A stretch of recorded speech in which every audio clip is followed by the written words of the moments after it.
Hi, Roger. This is Carol's One Wave. Look what it does with my voice.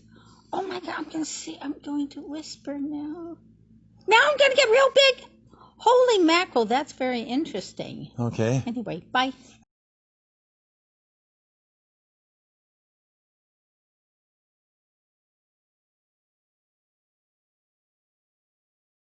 I don't know what I'm doing, but I've got my Hawaiian shirt and I'm ready to fail. Let's do this.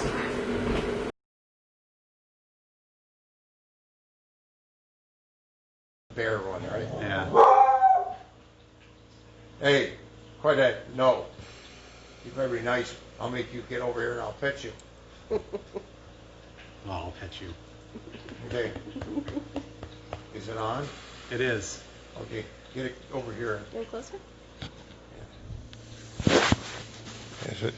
What's it say there? It's just recording. Yep, it's recording. Okay. Okay.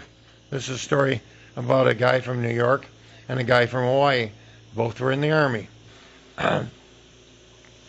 And in Fairbanks, Alaska, they decided that they wanted to go fishing on one of the narrow little streams just outside of Fairbanks.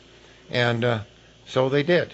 But when they went to leave the Army base, some of the guys says, you don't go anywhere in Alaska without a gun, because sometimes you run across a bear and a shot in the ear will cause them to decide to leave the area. And so it's a good self thing. So they gave these two soldiers a revolver, a .44 Magnum, single action, which means you have to cock it and then pull the trigger. It is not double action, which is just pull the trigger and the cylinder rotates on its own. You have to rotate the cylinder by basically cocking it, then you aim and pull the trigger and it goes bang, supposedly. It holds 6 shells, but because it's a single action, most people do not carry a shell under the hammer in case you should accidentally hit the hammer and it could have an accidental discharge. But so these guys decide to go fishing with their wives. They get out there to the fishing area. The wives soon get bored and go back to the car. The two guys are fishing on a little creek that's 10, 15 feet wide and probably not a foot deep in most areas. And just a little babbling little creek. And they're fishing away. Oh, and on the way into the creek, they ran across either a porcupine or a possum. I don't remember for sure which it was, one or the other. Doesn't really matter. You don't shoot one of those regardless, because it's one of the few easy meals that if you're lost, you can run him down and club him and eat him. Porcupines and possum are just fatty and all get out, but they got a lot of meat. Well, they got some meat on them, quite a bit of meat. So they shoot the porcupine 4 times with this .44 Magnum, Dirty Harry and Make My Day punk. But anyway, they shoot the porcupine 4 times, just meanness, not nice. And as I said, they're from New York and Hawaii. Neither were hunters or anything like that. So they do not reload the gun. So now they got 1 shell left. So they get over to the creek. They go fishing. The wives get bored, leave. And once the wives leave, they're still fishing. This black bear comes up on the opposite side of the creek and takes a look at them. And the two guys are fishing about 20, 30 feet apart. And the bear comes bouncing across the creek. The one guy with the pistol runs away and tries to keep the bear, a tree between him and the bear, by playing Ring Around the Rosies. And he only got about half of a revolution around the tree, and the bear grabbed him by his hips and pulled him down, bit him up on the shoulder, I think it was, and had a couple of claw marks. We'll tell more on that. So then he's just sitting with the guy on the ground, holding him down, and he sees his partner has jumped up and grabbed the bear sees the the other guy hanging from a limb about 7 feet off the ground, trying to get his leg up off the over the limb so he can go higher in the tree. Bears can climb good anyway, but he didn't know that. Anyway, he says, "Oh, that one looks like that might be all right." And so he lets go of the one, runs over. The guy, meanwhile, drops off the limb, runs to the cut bank on the creek, jumps into the creek, gets to the other side, and the bear catches up with him, pulls him down, and then has got his paw right in the middle of the guy's back.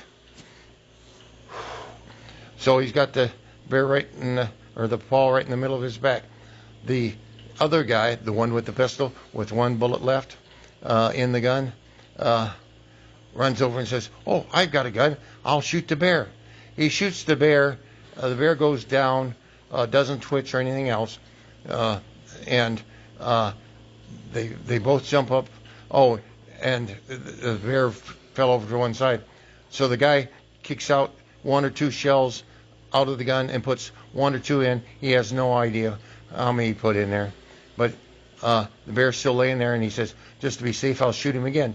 So he shot him again, and then they both got up, ran back to the car, both with bite marks and claw marks. They get back to the car and feed it into the base hospital.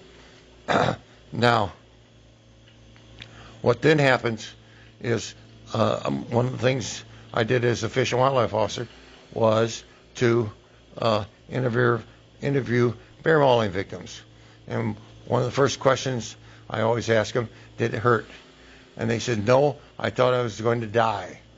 And I says, "Okay, oh yeah, how long?" Yeah, whenever you're attacked by a bear, you can tell when you walk in the hospital room on how long it took the person to play dead. And if they're thrashing around, they have lots of injuries. If they just drop and play dead, the bear normally paws at them a couple times and walks off. Unknown reason why they got attacked. So anyway, I did my interview. One guy I think had 17 stitches and a couple different lacerations and a bear mark up on his shoulder, and the other one I think had a bear bite on his butt, and he only had 8 or 10 stitches. And so we sent Fish and Game out there because Fish and Wildlife Protection is strictly law enforcement. Fish and Game are your biologists, and they know all these things about animals. We just know about people, which are animals too, because they break the laws. So anyway, they get out there, they find the bear. One bullet had gone in the eye socket and into his brain, and the other bullet had gone and shattered a rib and just totally blew out the heart. It's a big bullet. And the guy, I asked him where he was aiming at. Now, mind you, the bear is holding him down, the guy on the ground, with the one paw, and yet this guy comes up with this dirty, hairy gun and lets loose and manages to. I suspect the first shot, because the bear didn't twitch after the first shot, was probably the one that went in the eye socket, and he really lucky there. And the second shot just shattered his heart, and turned it into mush. So that's what happened. The only thing they found out about the bear, he was 4.5 years old, and